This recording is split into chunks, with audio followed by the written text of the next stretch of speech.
You know, every once in a while in tech, there's a moment when the future just arrives. It's not usually one single breakthrough, but a whole bunch of things coming together that just changes everything. Well, we're living through one of those moments right now, and today we're going to break down exactly what that looks like. For years, right, we've been talking about the promise of AI. It's always been the next big thing, always just around the corner. But what if I told you we've already turned that corner? That there was a specific moment when all the hype finally gave way to reality. We'd argue that moment is January 2026. This is when a few things that seem totally separate, in our email, in our cars, and in the global chip supply, all lined up to signal a massive, fundamental shift. This is when AI moved out of the lab and really started becoming part of our global infrastructure.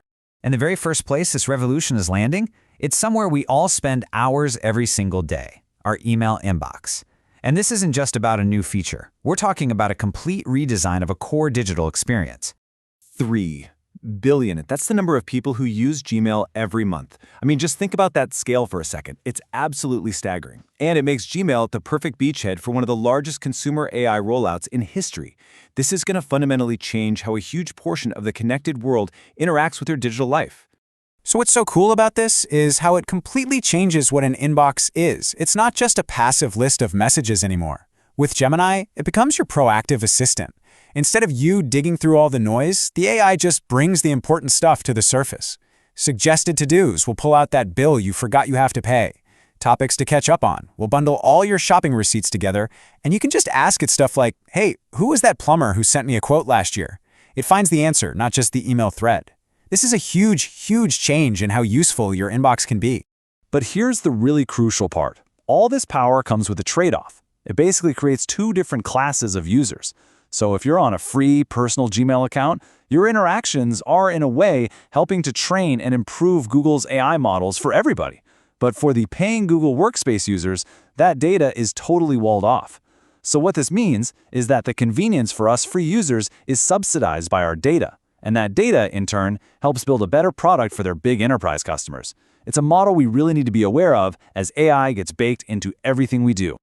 Okay, let's switch gears. From our digital inboxes, let's now jump into the physical world, specifically to the super high-stakes industrial race that's happening on our roads. This quote, which came out of the big Consumer Electronics Show in 2026, just perfectly nails the new dynamic. For years, everybody was debating whether Tesla's vision-only approach to self-driving was the right way to go.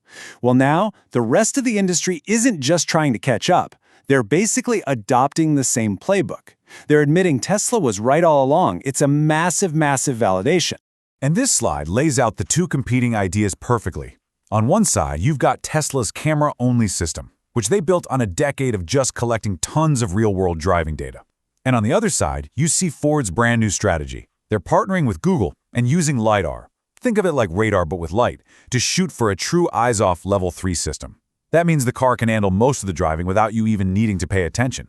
And Ford isn't just trying to build a luxury feature here, they're trying to make autonomy available for everyone. And listen, this isn't some far-off dream. This timeline shows that Ford's plan is already happening. It kicks off this year with AI assistants in their phone apps and builds up to that big Level 3 eyes-off system launching in 2028. It's a very clear, multi-year plan to bring some seriously advanced AI to the masses. But as Elon Musk himself has said, getting to 99% of a solution, that's actually the easy part. The real challenge, the part that takes a ridiculous amount of effort and data, is solving that final 1%. It's that long tail of all the bizarre, unpredictable stuff that can happen on the road. That's the true frontier of self-driving. And that's exactly where Tesla's decade-long head start in collecting data becomes so hard for anyone else to catch up to. All right, now let's zoom all the way out. Because powering both your AI inbox and the car in your driveway is a foundational layer that has become one of the most intense geopolitical battlegrounds in the world, the race for AI chips. Just look at the scale here. That massive yellow bar, that's the global investment in AI infrastructure, and it's projected to hit an incredible $527 billion this year. As you can see, it completely dwarfs the other markets we've been talking about. This isn't just another market, it's the engine of the entire global AI economy. And at the heart of it all is one company, Nvidia. Which brings us to this number, $54 billion. That is the potential value of just one set of orders from Chinese tech companies for Nvidia's newest AI chips. To put that into perspective, Nvidia's entire revenue last year was around $60 billion. This one deal is almost the size of their entire global business. It's insane.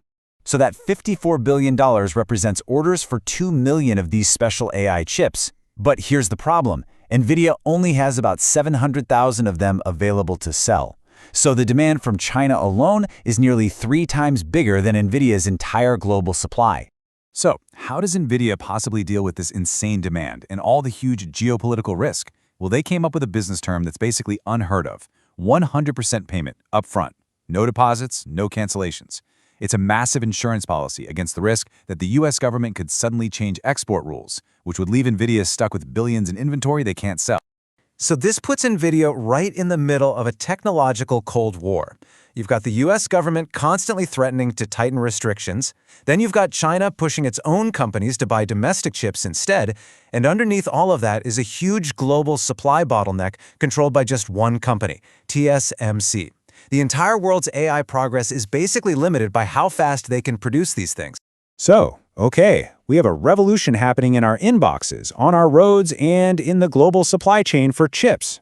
What does it all mean when you put it all together? Well, it signals a really profound shift in how we even think about AI. This quote from some experts at Stanford just sums it up perfectly. For years, the whole conversation was dominated by these evangelists promising us either a perfect utopia or, a robot apocalypse. That era is over. Now, the hard, practical work of evaluation begins. The fundamental questions we're asking have totally changed. We're no longer amazed that an AI can write an email or drive a car. The new questions are all about utility and impact.